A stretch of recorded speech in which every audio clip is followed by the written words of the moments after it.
दोस्तों करवा चौथ पूजा में इस तरह से आपको चौकी लगा लेनी है, उसके ऊपर कोई भी कलर का कपड़ा ले लीजिए और ये है शिव परिवार की फ़ोटो जिसमें भगवान गणेश विराजमान है। तो ये वाली प्रतिमा आप रख सकते हैं। इस तरह से कैलेंडर आता है, कभी कभी कैलेंडर में भी देवी देवताओं का चित्र बना रहता है तो वो आप रख सकते हैं। लेकिन क्या है कि भगवान गणेश यानी कि गौरी गणेश अलग से बनाने की ज़रूरत नहीं होती है, इसी में पूजन हो जाता है। और यहाँ पर चौकी पर ये देखिए करवा का आसन देने के लिए और कलश को आसन देने के लिए हमने चावल का इस्तेमाल किया है। आप चाहें तो इस पर गेहूं रख सकते हैं, ज़्यादातर गेहूं ही रखा जाता है, तो आप इस चीज़ का ध्यान दें। गेहूं हमको नहीं मिला है। और ये देखिए करवे में मैंने जल एक पे भरना है, एक में हम मिठाइयाँ भरेंगे। अगर आपके यहाँ इसमें अनाज भरा जाता है, शक्कर चीनी, तो वो भी आप भर सकते हैं, ड्राई फ्रूट्स भी भरा जाता है। और इस तरह से कलश में हम स्वस्तिक बना लेंगे। स्वस्तिक बनाने का तरीका बहुत सरल है और गले में मौली के धागे बांधेंगे। यहाँ पर हमने अष्टदल कमल बनाना है, आप चाहे तो ऐसे भी रख सकते हैं। तो ये देखिए गले में मौली का धागा रेडी है। अब इसमें हम जल भरेंगे, ठीक है। उसके बाद इसमें कुछ विशेष सामग्री डालेंगे, जैसे कि सुपारी है, हल्दी की गांठ है, लौंग इलायची है, एक सिक्का है चांदी का या कोई भी धातु का सिक्का आप डाल सकते हो। और इसके अंदर हम इत्र, फूल या फिर कोई कपूर वगैरह आप डाल सकते हैं। एक दिन के लिए कलश बना रहे हैं तो आप फूल डाल सकते हैं। पंचपल्लो लगाकर हम इसमें एक चावल से भरा पात्र रखेंगे और दीप लगाएंगे।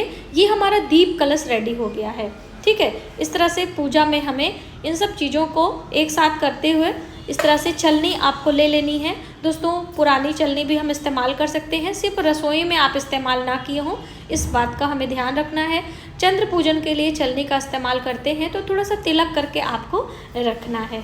जय माता दी दोस्तों। तो चलिए करवा चौथ वाले दिन संध्या की पूजा हमें कैसे करनी है, किन किन चीज़ों को कब कब चढ़ाना है और भगवान चंद्र को जल कब देना है, तो वो सारी विधियां हम करते हुए आज की पूजा की शुरुआत करते हैं। तो सबसे पहले जब भी आप कोई पूजा पाठ करें तो 16 श्रृंगार करके माता रानी की पूजा की सभी तैयारी आप कर लीजिए। जैसे कि हमने यहाँ पे पुष्प लिए हैं और ये भोग मिष्ठान के लिए आपके यहाँ अगर पूरियाँ, पुए, गुलगुले जो भी चढ़ाए जाते हैं आप पहले से बना के रखें। और यहाँ पर हमने श्रृंगार की सामग्री ली है। तो देखिए आप चाहें तो 16 श्रृंगार ले सकते हैं या फिर आप जो भी आपसे बन पड़ता है आप वो रख लें। हमने यहाँ पे 16 श्रृंगार की सामग्री रखने का प्रयास किया है। और चौकी हमने कैसे लगाई है थोड़ा सा आप देख लीजिए। यहाँ पे पूजा के लिए हमने घंटी ली है और अष्टदल कमल बना लिया है, कलश लगा लिया है, करवा भर लिया है और ये छलनी है, इसमें भी हमने थोड़ा सा हल्दी कुमकुम लगा दिया है। और यहाँ पर माता रानी की प्रतिमा आदि सभी रेडी कर लिया। हम भी 16 श्रृंगार करने का प्रयास किए दोस्तों। हमने मेहंदी नहीं लगाई है क्योंकि मुझे वीडियो बनाने के लिए लेट हो रहा था आप लोगों के लिए, तो आप लोग मेहंदी, आलता सभी कुछ लगा लीजिएगा। अब हम पूजा की शुरुआत कैसे करेंगे, तो सबसे पहले सभी चीज़ों को हम शुद्ध करेंगे। तो चाहे आप दूर्वा घास ले लीजिए और चाहे आप फूल ले लीजिए, थोड़ा सा जल लेकर इस तरह से सभी चीज़ों पर हम छिड़केंगे और मंत्र बोलेंगे। तो ओम अपवित्रः पवित्रो व सर्वास्थांगतः पिबो स्मरेत पुंडरीकाक्षां पायंत्र शुचि। इस तरह से ये मंत्र है, स्क्रीन पर हम लिख देंगे तो आप वहाँ से बोल दीजिएगा। आपको नहीं समझ में आता है तो बस आप कहिएगा हे देवी देवता, हम आपके पूजन के लिए जो भी चीज़ें लेकर आए हैं वो बाहरी रूप से सभी शुद्ध हों, क्योंकि देखिए मार्केट की चीज़ें होती हैं तो हमें पता नहीं है कैसे क्या है। तो बस इस तरह से हम प्रणाम करेंगे। तो ये पहली चीज़ें हम शुद्ध कर लेंगे। इसके बाद दोस्तों हम संकल्प लेंगे। तो संकल्प लिए हमने क्या लिया है, थोड़े से अक्षर, थोड़े से पुष्प और यहाँ पर हल्का सा जल डालेंगे और यहाँ पर कुछ दक्षिणा, कुछ भी आप रख लीजिए। इस तरह से लेकर हम मन में ध्यान करेंगे। संध्या की पूजा की बात कर रहे हैं। हे भगवान शिव, माता पार्वती, अखंड सौभाग्य की देवी, भगवान गणेश विघ्नहर्ता, हमारे इस पूजा को स्वीकार करें। आप निर्जला व्रत है तो भी, और यदि आपने कुछ खाया पिया है तो भी इसमें परेशान होने की जरूरत नहीं। सिर्फ मानसिक विधि से हम व्रत का संकल्प लेंगे। भगवान गणेश हमारे सभी व्रत संकल्पों को पूर्ण करेंगे और हमारी मनोकामनाओं को पूर्ण करेंगे। और आप चाहें तो भगवान गणेश का मंत्र बोल सकते हैं। मंत्र हम स्क्रीन पर भी लिख दे रहे हैं और बोल दे रहे हैं। वक्रतुंड महाकाय सूर्यकोटि समप्रभा निर्विघ्नं कुरु मे देव सर्वकार्येषु सर्वदा। हे विघ्नहर्ता भगवान गणेश, हमारे विघ्नों को दूर करें और हमारी पूजा को स्वीकार करें। इस तरह से हम अपने हाथ में जो अक्षत जल है वो यहाँ पर रख देंगे। अक्सर बहनें पूछती हैं कि दीदी हम जो संकल्प वाला पैसा है या फूल है क्या करेंगे, तो आप भगवान गणेश के पास रखें, बाद में हम दक्षिणा के साथ में पुरोहित को दे देंगे। तो ये दूसरा स्टेप आपका कंप्लीट हो गया संकल्प लेने का। अब हमने दीप पहले ही लगा दिया है, बाई चांस आपने नहीं लगाया है तो हम यहाँ पर दीप लगाएंगे। दीप कलश हमने लिया है। अब हम पूजा की शुरुआत करेंगे, तो हमने क्या करना है कि पहले दीप पूजन करेंगे। तो उसके लिए हम थोड़ा सा जल घुमाएंगे और यहाँ पे हमने एक कटोरी रख ली है जिससे कि हमारी चौकी गंदी ना हो। ठीक है, तो इस तरह से जल घुमाएंगे और घंटी की ध्वनि करेंगे। अब हम सबसे पहले दीप का पूजन करेंगे।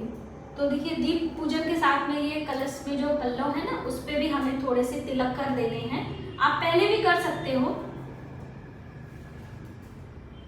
और दीप देवता को हम प्रणाम करेंगे, यहाँ पे थोड़ा सा तिलक करेंगे और आप ऐसे ही कलसे में भी लगा दीजिए। वैसे तो ये डेकोरेटेड है, इसमें कुछ ज़्यादा करने की ज़रूरत नहीं है, फिर भी हमें 4 टीके लगाते हैं। बहुत सारे लोग 13 टीका लगाते हैं, तो यहाँ पर 4 हमने लगा दिया, 4 इसमें भी लगा दिए। छन्नी में हमने पहले से लगा दिया है, तो बस इस तरह से आपको कर लेना है। और एक हाथ साफ करने के लिए कपड़े भी आपको रखने चाहिए इस तरह से। अब हम दीप का पूजन करेंगे, थोड़े से पुष्प चढ़ाएंगे दीप देवता को, थोड़े से अक्षत चढ़ाएंगे और कुछ भी मिष्ठान आप थोड़ा सा यहाँ पर रख सकते हो। जल घुमाएंगे, तो बस इस तरीके से दीप देवता का प्रणाम कर लिया। अब आप चाहें तो कलश में देवी देवताओं का आवाहन कर सकते हैं, क्योंकि कलश में हमने जल भरा है और उसमें वरुण देवता का वास होता है। तो हम बस ध्यान करेंगे मानसिक विधि से कि वरुण देवता के साथ सभी देवी देवता आके हमारे इस पूजा का दर्शन करें और हमें अपना आशीर्वाद प्रदान करें।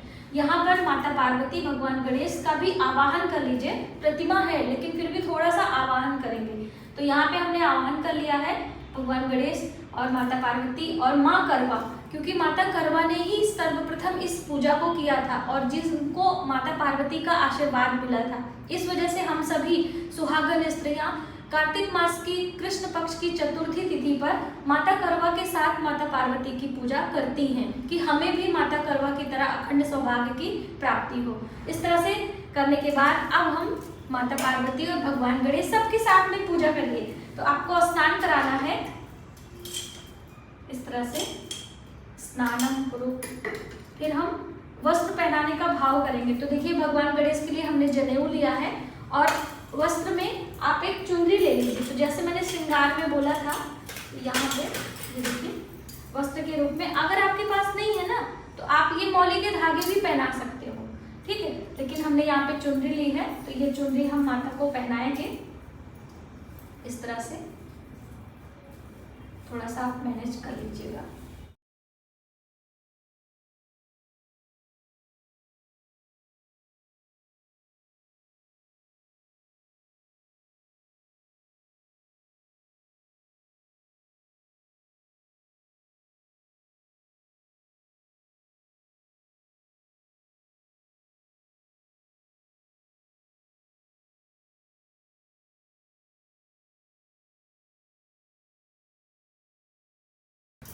जब भी हम कोई चीज़ चढ़ाते हैं, जैसे अक्षत है, जनेऊ है, पुष्प है, तो आप समर्पण की भावना से हमें चढ़ाना चाहिए। पुष्पम समर्पयामि, चंदनम समर्पयामि, अक्षतम समर्पयामि। इस तरह से समर्पण की भावना से सभी चीज़ें देवी देवताओं को आपको चढ़ानी है, ठीक है।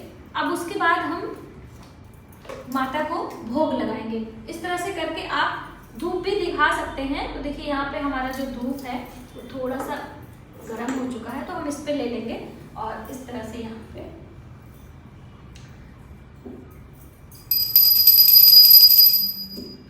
हम प्रणाम करेंगे, क्योंकि हमारे देवी देवता हमको आशीर्वाद देते हैं। तो पूजा में कोई भी त्रुटि हम मनुष्य हैं रह जाता है, तो इसके लिए आप माफ़ी मांगते रहिएगा। दोस्तों दुर्बा घास हम भूल गए, तो आप मैनेज कर लीजिएगा, क्योंकि वीडियो में ज़्यादा दिमाग रहता है और पूजा में थोड़ा कम रहता है, सही बताएं आपको।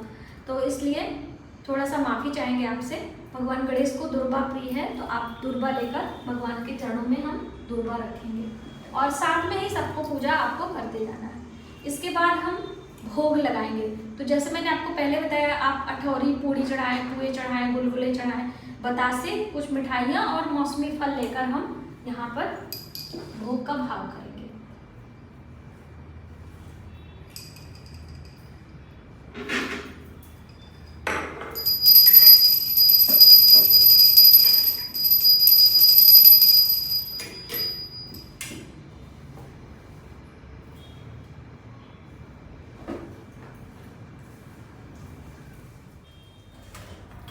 अब दोस्तों हम यहाँ पर जो श्रृंगार की सामग्री लिया है, तो आप चाहें तो एक एक करके चढ़ाएं या फिर ऐसे ही प्लेट में जो आपके पास है इस तरह से माँ पार्वती को हम सुहाग की चीज़ें भेंट करेंगे। भेंट करके हम सामने रख दे रहे हैं। आपके पास यहाँ जगह है तो यहाँ भी रख सकते हो। फिर हम जल घुमाएंगे। अब उसके बाद माता पार्वती की कथा पढ़ेंगे। तो देखिए, कथा की पुस्तक बहुत सारे लोगों के पास नहीं होती है। हमारे चैनल पर पुस्तक है, मैंने कथा आपको सुनाई है, तो आप वहाँ से सुन सकते हैं। और यहाँ जो ये कैलेंडर है उसमें भी कथा दी गई है, तो आप कथा सुन लीजिएगा। उसके बाद हम आरती करेंगे और आरती करने के बाद आप भगवान चंद्र को जल दीजिएगा। लेकिन आरती करने से पहले आपको करवा फेरना होता है, जो कि करवा चौथ पूजा का अहम हिस्सा होता है। यहाँ पर हमारा करवा रखा हुआ है और इस तरह से बहुत सारी बहनें पूछ रही थी कि कैसे हमें करना है। तो हमने 2 करवा लिया क्योंकि हम अकेले हैं। एक माता पार्वती के लिए रखा है और एक स्वयं के लिए रखा है। ठीक है, तो अभी इस तरह से हाथ को क्रॉस करेंगे। ये एक बार हो गया। अब फिर से इस वाले करवा को यहाँ रखेंगे और इस वाले करवा को यहाँ रखेंगे। 2 बारी हो गया।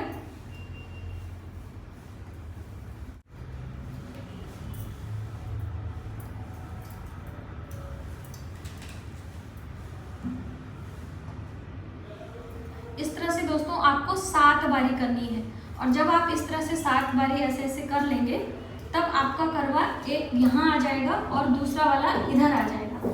तो आपको एक जो जल वाला करवा है उससे आपको भगवान चंद्र को जल देना है। जैसे कि हम माता पार्वती को अपनी सखी बनाते हैं तो उनके लिए एक करवा रखते हैं। तो बहुत सारी बहनें पूछती हैं कि कौन सा हमारा है, कौन सा है। तो जो आपने जल भरा है, तो जो इस तरह से उठाएंगे ना, तो वो चेंज हो जाएगा। 7 बारी आप करके देख लेंगे, आपको समझ में आ जाएगा। दोस्तों ये है पान, जिसे तांबूल कहते हैं। तो ये आप श्रृंगार के बाद चढ़ा सकते हो। तो जैसे मैंने आपको बताया, पूजा में कभी कभी ऊपर नीचे हो जाता है, तो हमने यहाँ पे तांबूल माता पार्वती के लिए और भगवान गणेश के लिए।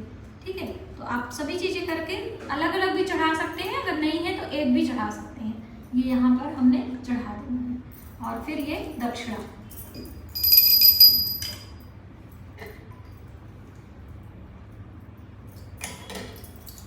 अब हम करेंगे आरती माता पार्वती की और भगवान गणेश की। तो देखिए, बहुत सारे बहनें पूछ रही थी कि मैम कौन सी आरती करेंगे। तो देखिए, चतुर्थी तिथि है तो भगवान गणेश की ही आरती करेंगे, क्योंकि करक चतुर्थी है। और करक चतुर्थी पे भगवान गणेश की पूजा उनके परिवार के साथ की जाती है। तो आप गणेश जी की आरती करें। उसके लिए हम आरती की थाली तैयार करेंगे।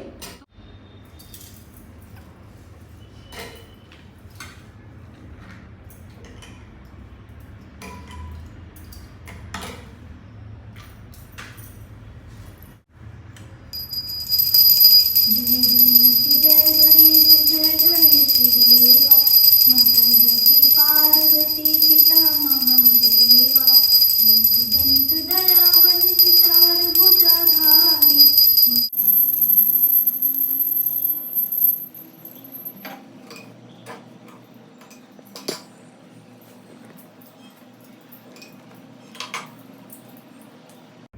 दोस्तों इस तरह से आरती लेकर आपको अपने बच्चों को, परिवार के लोगों को आरती दे देनी है। अब इसे हम इधर रख देंगे साइड में, क्योंकि देखिए अग्नि से बहुत ज़्यादा वो नहीं करते। अब हम यहाँ पर दोस्तों, अब इसके बाद आपको चंद्र पूजन करना है और चंद्र पूजन के बाद सासू माँ को बायना देना है। तो देखिए, बायना देने के लिए हमने यहाँ पे ये श्रीफल लिया है और इसमें से जो ये करवा है ये आप सासू माँ को बायना दे सकते हैं। इसके साथ में साड़ी कपड़ा जो भी आपका बजट हो आप उस तरह से उनको आशीर्वाद ले सकते हो, लेकिन चंद्र पूजन के बाद। और चंद्र पूजन के बाद आपको अपने पति का भी पूजन करना होता है, ठीक है, जिसमें हम छलनी देखते हैं। तो उसके लिए हमें एक थाली लगानी होगी जिसमें चंद्र देवता को जल देने के लिए, उनके लिए भोग मिष्ठान आदि। तो उसके लिए हम आपके लिए सेपरेट वीडियो लेकर आएंगे जिसमें कि हम चंद्र पूजन करेंगे और पति पूजन रहेगा और उसके साथ में सासू माँ का बायना रहेगा। तो आज की वीडियो में बस इतना ही। यदि हमारी जानकारी आपको थोड़ी सी भी हेल्पफुल लगे तो प्लीज़ वीडियो को ज़्यादा से ज़्यादा लोगों में शेयर करें और चौथ माता से अपने अखंड सौभाग्य की प्रार्थना अवश्य करें। तो इस तरह से करवा चौथ पर संध्या के समय आपको अपने घर में पूजा करनी।